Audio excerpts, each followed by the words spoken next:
Sí, buenas tardes, bienvenidas, bienvenidos, bienvenides a esta primera mesa del tercer Congreso de Afrodescendencia que se celebra hoy. Estamos muy contentas y contentos y contentes de poder reunirnos aquí, de acompañarnos para dar comienzo a esta conversación que promete ser de mucho provecho y una actividad que nos va a plantear retos, desafíos, pero también que nos va a permitir contemplar todos los avances que se han logrado a favor de los derechos de las personas afrodescendientes. Recordamos que este tercer congreso forma parte de las actividades que impulsa el Decenio Internacional para las Personas Afrodescendientes. Este decenio, que fue adoptado y proclamado en una resolución de la Asamblea General de la ONU, busca alentar a los estados a implementar políticas apropiadas para reducir las injusticias, el racismo y la discriminación. También busca promover la diversidad cultural a través de la valoración de las herencias comunes surgidas de las interacciones provocadas por la historia de la esclavitud. Para mí me llena de alegría poder estar sentada a esta mesa acompañando a personas con tanta experiencia que han dedicado su vida a la defensa de los derechos de las personas afrodescendientes, a trabajar por la conciencia de un país afrodescendiente. Y dentro de este marco, ¿no?, del Congreso, quiero subrayar ese eje conceptual que orienta esta discusión: el reconocimiento, la justicia y el desarrollo.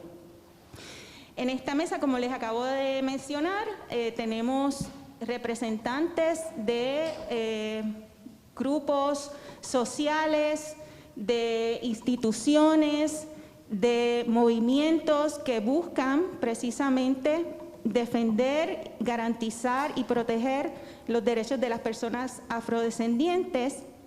Y vamos a comenzar con dos representantes del Comité de Coordinación. Primero vamos a dejarle la palabra a la compañera Palmira Ríos González, quien va a iniciar los temas de la mesa. Bienvenida. Buenas tardes, muchas gracias por la oportunidad de compartir con ustedes unas reflexiones sobre los retos y oportunidades de realizar los derechos humanos de las personas, pueblos y afrodescendientes y comunidades. Esta es una presentación bastante extensa, pero la voy a reducir. Quien quiera tenerla me da su correo en una letra legible y yo se lo puedo enviar por correo electrónico, así que vamos a tratar de reducirlo lo más posible. El pasado 5 de agosto, los cuerpos políticos de Puerto Rico aprobaron la Ley 24 para designar el 21 de marzo de cada año como el Día Nacional para la Erradicación del Racismo y la afirmación de la afrodescendencia. Y también se reconoce una semana completa para discutir los temas de la discriminación racial en Puerto Rico, y un grupo de agencias públicas tienen que someter informes de progreso al respecto. Esto es, en ese sentido, Puerto Rico se une a un movimiento que se está replicando a través del mundo, y particularmente en América Latina, que impulsa la implementación del Decenio Internacional de los Afrodescendientes, o la década, que cubre el periodo 2015 al 2024. De hecho, ya estamos trabajando para que se decrete la segunda, que tiene como objetivo el reconocimiento, el desarrollo y la justicia para combatir el racismo, la discriminación racial, la xenofobia y formas conexas de intolerancia. Aquí voy a reflexionar muy rápidamente sobre las violaciones a los derechos humanos de nuestra gente, que incluye tanto las violaciones por motivos de género, económicos, sociales, culturales, ambientales, políticos, civiles, religiosos, etnicidad y nacionalidad, entre varios otros derechos, para así que tengamos una idea de lo complejo del campo que estamos entrando y todas las responsabilidades que tenemos que defender, para así garantizar esos derechos que están consignados en la Constitución de Puerto Rico. En 1952, cuando se aprueba la Constitución de Puerto Rico, se hizo explícito la prohibición por discriminación por raza o color. Y siempre señalo esto porque en ese momento todavía en Estados Unidos era legal la discriminación racial. Brown versus Board of Education se aprueba por el Tribunal Supremo en 1953. No obstante, en Puerto Rico prevalece la negación de que existe el racismo y la discriminación racial. Esto es un problema que es muy común a través de América Latina, donde prevalece una actitud de negación del racismo. De hecho, se le ha llamado el prejuicio de no tener prejuicio. Y eso se manifiesta en muchas formas. Se niega, a veces por ignorancia, de buena fe, interpretación de los hechos, etc. Pero también hay unas manifestaciones públicas oficiales, cuando el Estado elimina completamente la variable étnico-racial de todo su censo, de todos sus documentos, y por ende no tenemos información que nos permita documentar cómo se manifiesta y se expresa la discriminación racial en Puerto Rico, cuando se integra nuevamente la variable étnico-racial a los censos a partir del 2000, pero no una expresión que recoja el contexto y cómo se define en Puerto Rico la raza o color. Pero también hay unos censos especiales que se excluye la variable étnico-racial, como son los censos de personas sin hogar y el censo de la población confinada, que no incluye esas variables. También Puerto Rico adolece de instrumentalidades públicas con esa responsabilidad primaria. Quiero estar un minutito para definir qué entendemos por discriminación racial. Y voy a utilizar la definición de la Convención Internacional sobre la Eliminación de todas las formas de discriminación racial, que se refiere a toda distinción, exclusión, restricción o preferencia basada en motivos de raza, color, linaje u origen nacional o étnico, que tenga por objeto o por resultado, y voy a repetir esto, por objeto o resultado, anular o menoscabar el reconocimiento, goce o ejercicio en condiciones de igualdad de los derechos humanos y libertades fundamentales. ¿Por qué hago este énfasis? Porque en Puerto Rico, tan recientemente como creo que fue el año pasado, el entonces presidente del Senado quería reducir lo que es discriminación racial a lo que es explícito. ignorando que también las consecuencias discriminatorias por raza o color también constituyen modalidades de discriminación racial. Y esto se repite constantemente por altos funcionarios en Puerto Rico.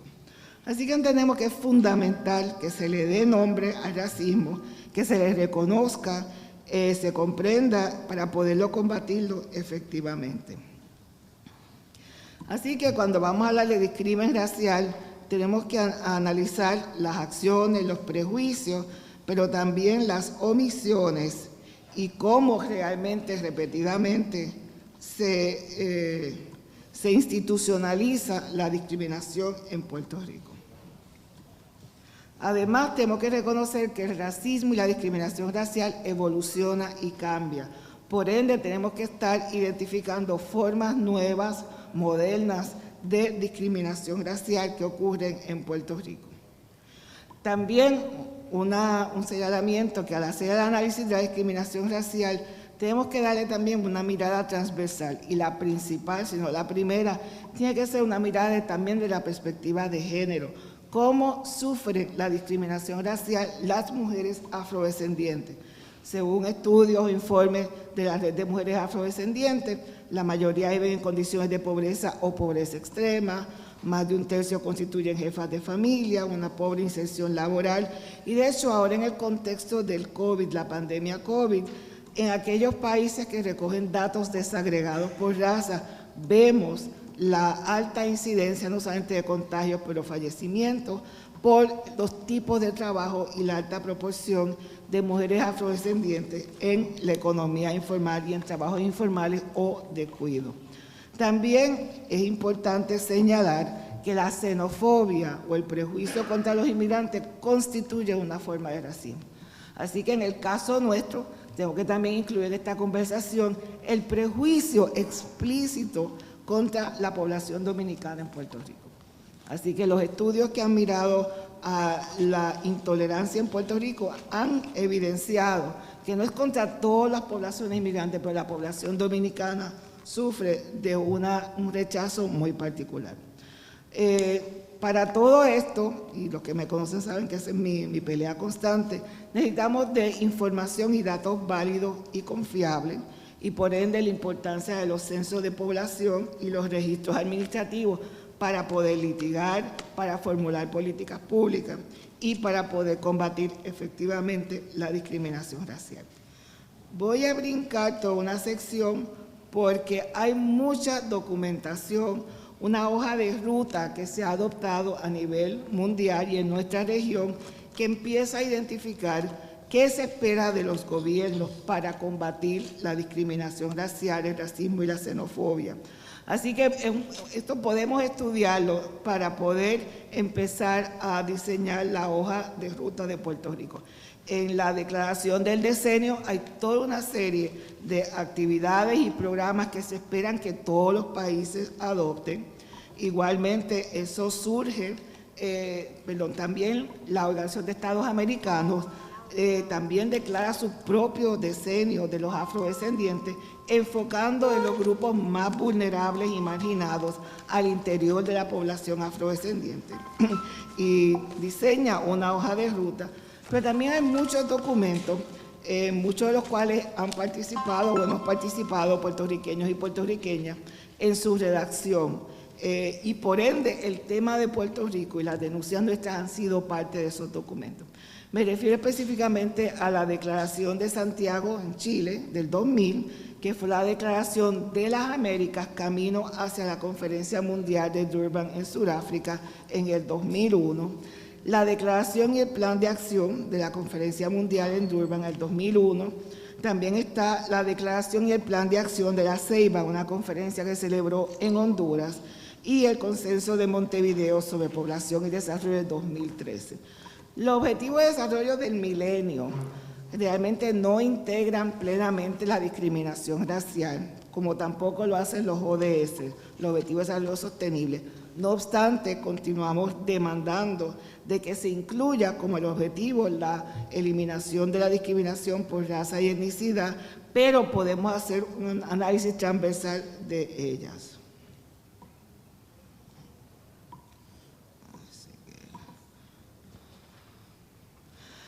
También las invito a que estudien la Agenda 2063 de la Unión Africana.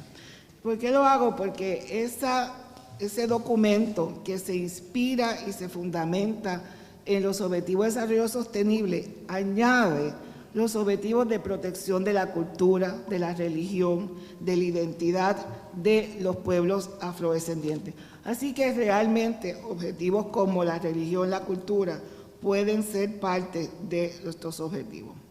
Hay una serie de áreas fundamentales en las cuales debemos estar trabajando para la protección de los derechos de las personas, los pueblos y las comunidades afrodescendientes. Obviamente, combatir la pobreza es uno fundamental y es un derecho fundamental que tenemos que proteger. El desarrollo inclusivo con identidad, que tiene que ver con el desarrollo de las comunidades afrodescendientes, acceso a la educación de calidad, la igualdad de género y la participación de la sociedad civil. El desarrollo sostenible relativo a la protección del medio ambiente.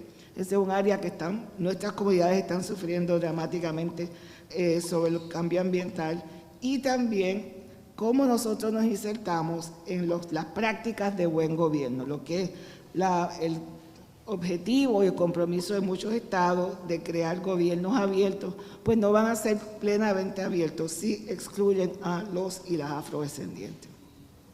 Así que en todos los campos de llamadas políticas de acción afirmativa, ya sea en educación, empleo, salud o, por ejemplo, manejo de riesgo, que es un campo emergente, podemos, y yo en mi trabajo identifico unas áreas en particulares para poder atender y garantizar la protección y los derechos de los y las afrodescendientes. Voy, como tengo muy poco tiempo, simplemente a hacer referencia a identificar en los sistemas de justicia. Los sistemas de justicia tenemos que empezar a mirar desde una perspectiva de la discriminación racial, las intervenciones y la brutalidad policíaca. Y como está aquí el compañero de ACLU, yo sé que eso es lo que ellos están trabajando. Igualmente mirar desde esta mira las tasas de acusaciones y convicciones, mirar el acceso a la justicia. Hay varios informes y una conferencia que se celebró que hace unas recomendaciones muy preliminares. Tenemos que insistir, y en todos los documentos anteriormente mencionados, en la importancia de la formación en prácticas antidiscriminatorias de los jueces y fiscales. Entiendo que ya la Academia Judicial ha iniciado esta tarea, pero todavía queda mucho por hacer.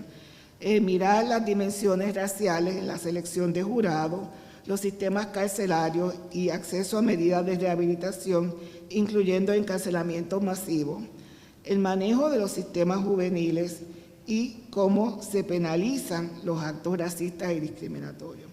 Y hay tres áreas que yo me gustaría que el Colegio de Abogados, las escuelas de Derecho y ACLU empezaran a mirar con mucho detenimiento, y es el perfilamiento racial.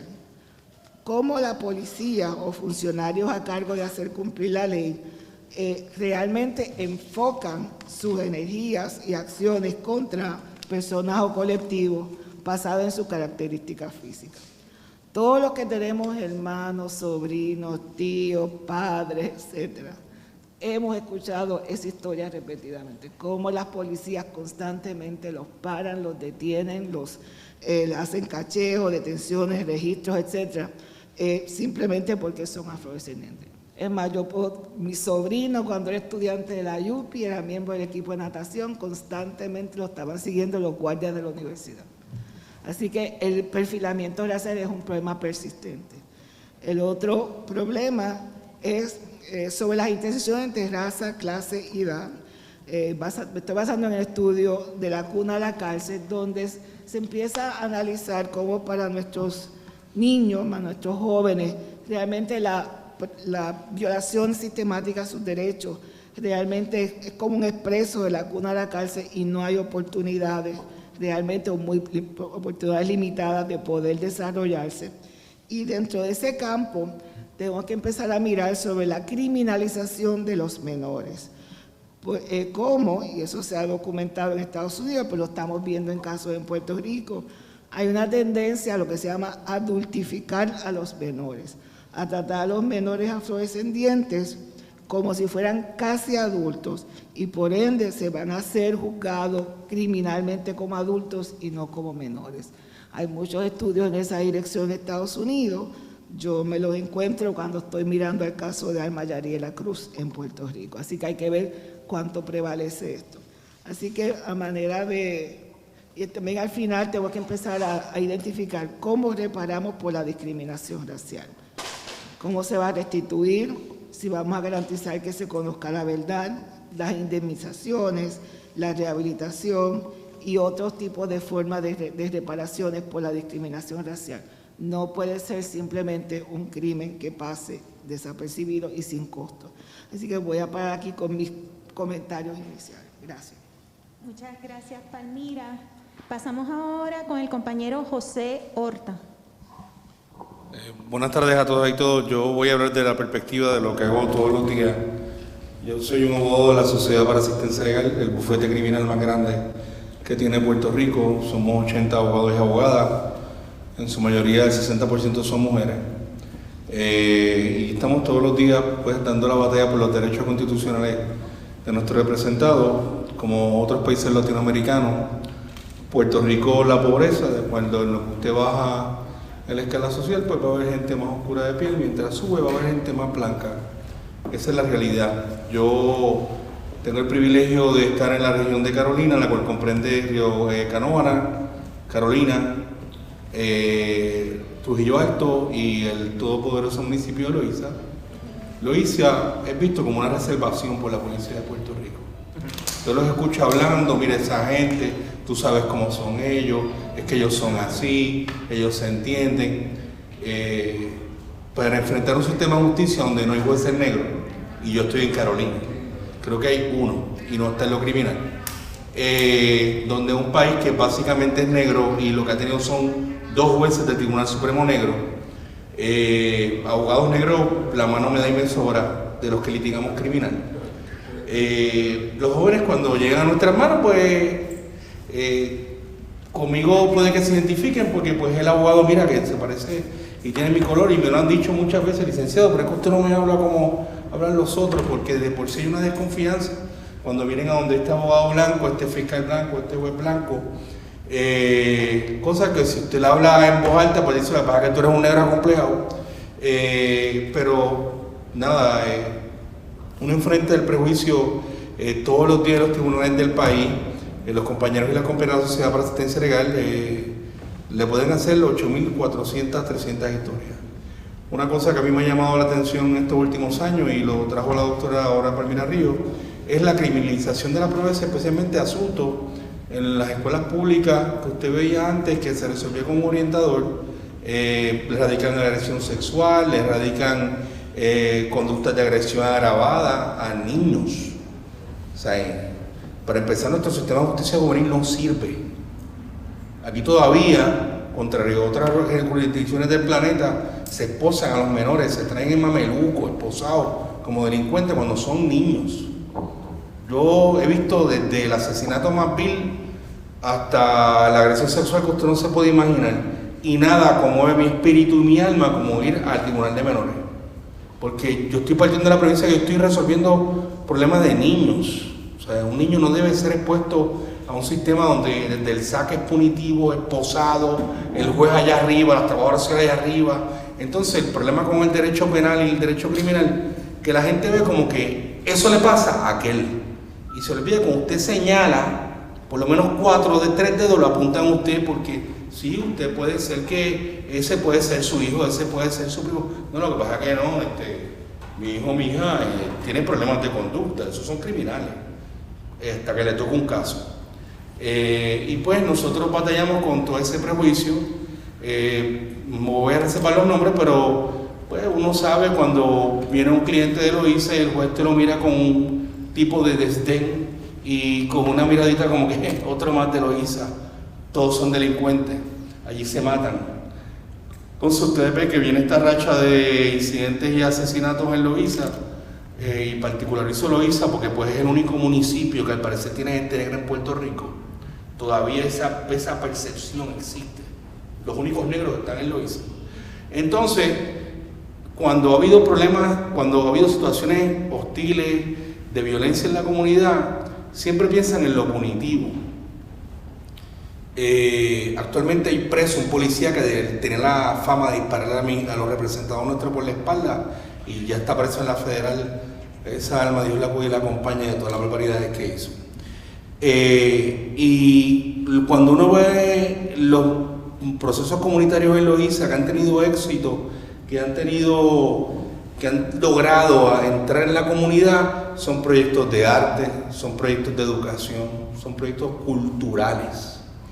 Loíza, para mí, debería ser el baluarte de la cultura puertorriqueña, porque aunque usted no quiera reconocerlo, todos venimos de África, salimos de allí, y yo, que estoy en esa área que pues cobija la clase media pobre, porque toda esa área eran cañaverales y cultivos de caña, por lo cual pues tú sabes, todos tenemos nuestro colorcito. Y uno lo ve en la policía, en las intervenciones, en los residenciales públicos, porque la única pobreza y tráfico de droga ocurre en los residenciales en Puerto Rico. Y la gente, la gran mayoría, lo entiende así. Nada más los delincuentes están en los residenciales públicos, eso en las otras comunidades no pasa, ni en los colegios privados tampoco. Entonces uno ve la vara para el delincuente oscurito, pero para el delincuente blanquito es un niño que tiene problemas o situaciones o necesidades especiales. Nosotros tenemos que parar de hablar con hipocresía. Puerto Rico es el país de los eufemismos. Puerto Rico es un país racista. Le guste o no le guste a la gente, ¿quiere usted decir que yo soy acomplejado o no? Puerto Rico es un país que practica el racismo y es la peor forma, la que no reconoce que tiene el problema. Y así se refleja en nuestro sistema de justicia. Compañero Fermín Arraiza, esta historia se la dirá a nivel de toda la isla. Yo estoy en el microcosmos de Carolina, pero la ACLU está haciendo la labor con muchas áreas del país.